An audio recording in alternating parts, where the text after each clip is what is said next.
everyone, welcome to Stroke Smart. This is Dr. Swathi Loria-Kun. Thank you for joining me today. So today we're going to be talking about atherosclerosis.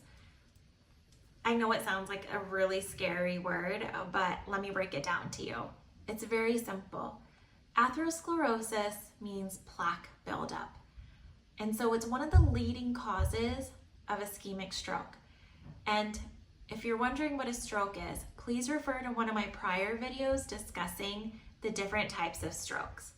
Today we're going to be focusing on ischemic stroke and how it relates to atherosclerosis. Now, atherosclerosis is that plaque buildup in the arteries. And you may be wondering, okay, well, how does that work? Well, think of your arteries like tubes and think of them like plumbing pipes, right? So you need water to flow through the pipes like you need blood flow to flow through your arteries and your veins, but mostly your arteries today. That's what we're going to be discussing.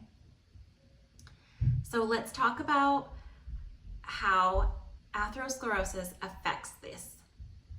Atherosclerosis can cause that plaque buildup and it gets bigger and bigger over time, and blood flow isn't going to be able to pass through. It disrupts that laminar flow. And so what happens is you either eventually clot off that whole blood vessel because that plaque just keeps growing and growing, or plaque can rupture and go upstream to your brain, or it just sits there and luckily it doesn't grow bigger, but it's still causing less blood flow to go through because it's blocking it. So if you think about it like that, it makes sense, right? And it not only can it happen to the blood vessels in your brain, but it can also happen anywhere in your body, including your big carotids, your vertebral arteries in the back, including your aorta, and all the blood vessels that lead anywhere to your vital organs. And so when atherosclerosis causes lack of blood flow to your heart, we call it a heart attack. Just a little fun fact. Wondering, well, what is that plaque made out of? Well, that plaque's actually made out of fat, cholesterol, calcium, amongst other proteins, but those are the most common ones.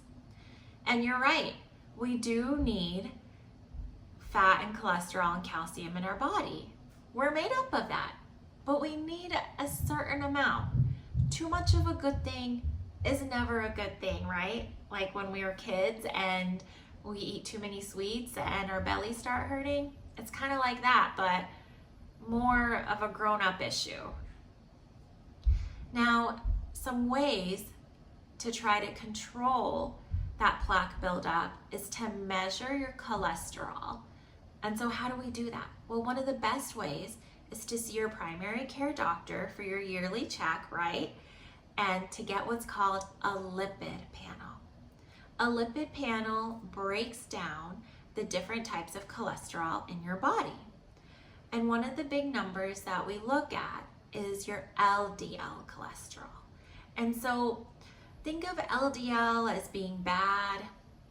You know, one fun way I remembered is thinking L as an LDL for Lucifer. You may not be religious, that may not help you, but it's one of the ways that I remembered it. And so the LDL cholesterol is recommended to be less than 100. And unfortunately, if you've had a stroke, we want it to be less than 70. Why? Well, because you're going to be at an increased risk for stroke in the future if you've already had one.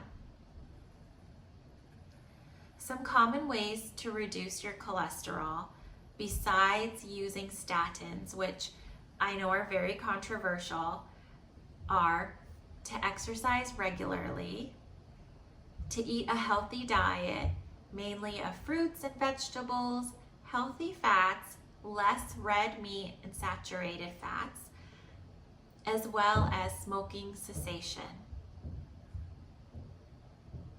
Now, I can tell you that practicing in different parts of our country has really given me insight into how our bodies look differently in regards to our blood vessels. I can tell you that when I practiced, you know, in the northeast part of the country where there was a high population of people that smoked tobacco, you could just tell, side by side pictures, their arteries were full of plaque. And a lot of times that's what caused their strokes. Whereas here in Utah, where there's not a lot of people that smoke, their arteries are usually clean, and I find that something else has caused their stroke.